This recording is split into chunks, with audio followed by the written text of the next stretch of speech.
மக்கள் வரி பணத்தை எப்படிலாம் சீரழிக்கிறாங்க நம்ம தான் பார்த்து தெரிஞ்சுக்கணும். பாருங்க, இன்னும் 2 நிமிஷம் ஆட்டினா கீழே விழுந்துரும் அந்த குளம். இப்பதான் இருக்கும் அந்த குளத்துல 8 படிக்கட்டுக்கு வந்து 15 லட்ச ரூபா வந்து மதிப்பீட்டு ரெடி பண்ணிருக்காங்க குளத்தை. மொத்தமாவே இந்த 15 லட்ச ரூபா பட்ஜெட்டுக்கு பாத்தீங்கன்னா இங்க இன்லெட் ஒண்ணு அவுட்லெட் ஒண்ணு 4 படிக்கட்டுல அந்த படிக்கட்டு கூட தரம் கிடையாது. குழந்தைங்க யாராவது வந்து குடிக்கிறதுக்கோ இல்ல கை கால் அலம்புறதுக்கோ வந்தா கூட இங்க பாருங்க, இங்க கிட்ட வந்து ஜூம் பண்ணி பாத்தீங்கன்னா நல்லா தெரியும். இந்த படிக்கட்டு நான் நிக்கிறதே இப்ப சேஃப்டி இல்லாத தான் நிக்கிறேன். இங்க பாருங்க, போட்டு ஒண்ணும் அது ஒன்னும் ஓபன் கூட பண்ணல. 2 நாள் 3 நாள் தான் இருக்கும். இங்க பாருங்க, எகிரி குச்சினா கண்டிப்பா உள்ளாரதான் ஊந்து கிடக்கணும். இங்க பாருங்க, நல்லா கிட்ட வந்து பாருங்க தெரியும்.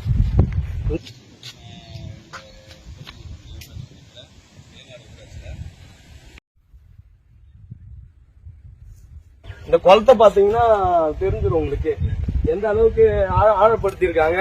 குளத்தை ஆழப்படுத்தவும் தூர் வாரவும் இல்லை. இங்க பாருங்க, குளத்தோட ஆழமே இதான். இங்க பாருங்க, மொத்தமா 1 அடி கூட இருக்காது. நீங்க பாத்தீங்கன்னா நல்லா தெரியும் நினைக்கிறேன். இங்க பாருங்க, மொத்தமாவே 1 அடி தான் இருக்கும்.